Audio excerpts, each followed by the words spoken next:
Live शोध सत्य बातमीचा। सेकंडरी सभासदांसाठी पर्यटन योजना राबवणार चंद्रकांत पाटील।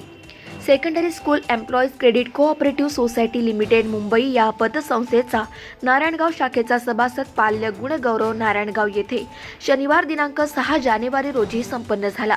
त्या कार्यक्रमाच्या अध्यक्षीय भाषणात बोलताना सभासदांच्या मागणीनुसार मागील वर्षी कॅशलेस मेडिकल योजना प्रभावीपणे राबवल्या नंतर चालू वर्षी मे 2024 मध्ये देशांतर्गत पर्यटन योजना राबवणार असल्याचे सांगितले। त्यासाठी बुकिंग सुरू केल्याचे यावेळी सांगितले।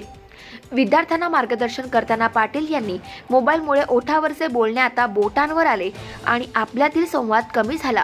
त्यासाठी विद्यार्थ्यांनी मोबाईलचा वापर कमी करून यश संपादन करण्यासाठी कष्टाशिवाय पर्याय नाही, कष्ट करा आणि उत्तुंग भरारी घ्या अशा शुभेच्छा देत संस्थेच्या वतीने आकर्षक भेटवस्तू देऊन त्यांचा गौरव करण्यात आला।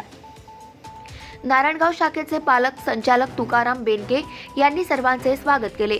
उपाध्यक्ष सुधाकर जगदाळे यांनी प्रास्ताविक भाषणात संस्थेच्या प्रगतीचा आढावा घेतला, तर तज्ज्ञ संचालक गुलाबराव गवळे यांनी संस्थेच्या अनेक योजनांची माहिती सांगितली। या कार्यक्रमासाठी प्रमुख पाहुणे जुन्नर तालुका मुख्याध्यापक संघाचे अध्यक्ष तबाजी वागदरे आणि पुणे जिल्हा शिक्षक परिषदेचे अध्यक्ष निलेश काशीद यांनी मनोगत व्यक्त करून विद्यार्थ्यांना शुभेच्छा दिल्या। जुन्नर तालुका कृती समितीचे अध्यक्ष सतीश निमसे यांचा पुणे ते पंजाब असा 1750 किमी प्रवास पूर्ण केल्याबद्दल संस्थेच्या वतीने विशेष सन्मान करण्यात आला। या कार्यक्रमाला जुन्नर नागरी पतसंस्थेचे उपाध्यक्ष महबूब काझी, संजय कुटे इत्यादी मान्यवर उपस्थित होते। कार्यक्रमाचे सूत्रसंचालन शिक्षक परिषदेचे जुन्नर तालुका अध्यक्ष कैलास करपे यांनी, तर आभार मुख्याध्यापक संघाचे सचिव अशोक काकडे यांनी मानले।